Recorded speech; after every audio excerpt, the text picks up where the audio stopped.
শীতের আরেকটি সুন্দর রান্নাতে তোমাদের স্বাগত জানাই। আজ দেখো কি সুন্দর আমি রান্না করেছি পালং পনির। দেখতে কি দারুণ লাগছে।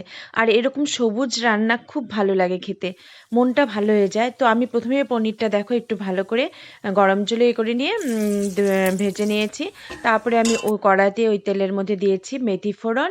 দিয়ে তার মধ্যে আমি পালংটাকে আগে গরম জলে সেদ্ধ করে নিয়েছি। মিক্সিতে পেস্ট করে সেটা দিয়ে দিয়েছি লবণ।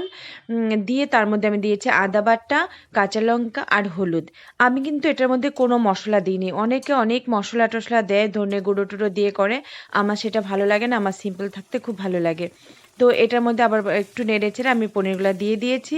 আর সেই গরম জলে যেখানে সেদ্ধ করেছিলাম পালংটা, ওখানে আমি পনিরগুলো দিয়ে রেখেছিলাম, তাতে ওই জলটাও আমরা ব্যবহার করতে পেরেছি। দেখো ওই জলগুলোই আমি দিয়ে দিয়েছি।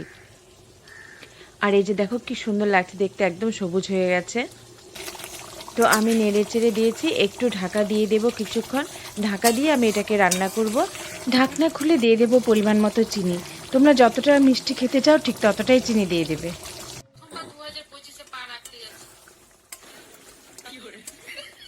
আর দেখো আমার পালং পনির কমপ্লিট হয়ে গেছে। আর ছুঁচো মুখ হয়ে এই যে দাঁড়িয়ে আছে।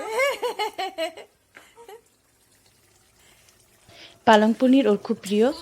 আর যখন আমি রান্না করি, যে কোনো কিছু রান্না করলে ও একটু রান্নাঘরে দাঁড়ায় দেখে, যেটা আমার খুব ভালো লাগে। মেয়েরা সাধারণত এরকম হয়, ছেলেমেয়েরা যাই হোক। তো চলো, আমার রেসিপি আজকে তোমাদের কেমন লাগলো অবশ্যই জানাবে। আর সবাই রান্না করে বলবে, খেয়ে বলবে কেমন হয়েছে। আর তোমরা সবাই খুব ভালো থেকো, সুস্থ থেকো, ভালোবাসায় থেকো।